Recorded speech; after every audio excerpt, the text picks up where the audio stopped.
আসসালামু আলাইকুম বন্ধুরা, তো কেমন আছেন আপনারা? আশা করি সবাই ভালো আছেন। আজকে দেখাবো চট্টগ্রাম শহর, চট্টগ্রাম বন্দর, সবই আছে এই ভিডিও। এই গাড়িটা কিন্তু বন্ধু চালায়।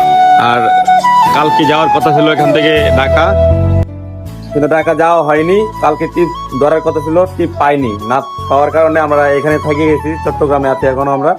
তো আজকে রাত্রে টিপ হলে আমরা চলে যাবো ঢাকার উদ্দেশ্যে। আর এই জায়গাটাকে বলা হয় পূর্ব মাদার বাড়ি। জায়গাটা কিন্তু অনেক সুন্দর। আর এটা কিন্তু চট্টগ্রাম শহর, দেখতে কিন্তু আসলে অনেক সুন্দর। যেমন রাস্তাঘাট, তেমন মানুষের পরিবেশ, চলাফেরা সবই ভালো লাগে। আর চট্টগ্রাম শহরে কিন্তু অটো রিক্সা চলে না বা মিশুক চলে না, সব পায়ে রিক্সা। আর যদিও চলে সেগুলো হলো সিএনজি। আর এদিকে কিন্তু রিক্সা ভাড়া অনেক, ঢাকার থেকেও ভাড়া এদিকে বেশি নেয়, সিএনজি ভাড়াও অনেক বেশি নেয়। এখন আমরা এখান থেকে গাড়ি নিয়ে যাব চট্টগ্রাম বন্দরে। হাতের বাম পাশে যে কন্টেইনারগুলো দেখতেছেন, এটাই কিন্তু চট্টগ্রাম বন্দর। এখানে দেশ বিদেশ থেকে মালামাল আসে, আর আমাদের সারা বাংলাদেশে এই মাল দিয়ে আমরা চলি।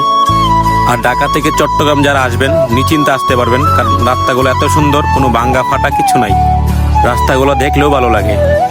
আর আমরা এখন চলে আসলাম চট্টগ্রাম রোড পয়েন্টে, যেটাকে বন্দর বলা হয়। এটা মেইন গেট, এদিক দিয়ে গাড়ি ঢুকতে হবে। আর বের হওয়ার রাস্তা আরো 1 কিলো দূর ঘুরে আসতে হবে।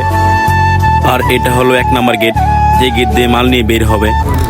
আর সব থেকে বড় কথা হলো, বন্ধুর সাথে ঘুরতে এসে অনেক কিছু দেখলাম। চট্টগ্রাম শহর, চট্টগ্রাম বন্দর। এখন গাড়ি লুট করে আমরা এখান থেকে বের হলাম ঢাকা যাওয়ার উদ্দেশ্যে। তো সবাই ভালো থাকবেন, সুস্থ থাকবেন। ভিডিওটা ভালো লাগলে একটা লাইক কমেন্ট করে যাবেন। দেখা হবে পরবর্তী ভিডিওতে। আল্লাহ হাফেজ।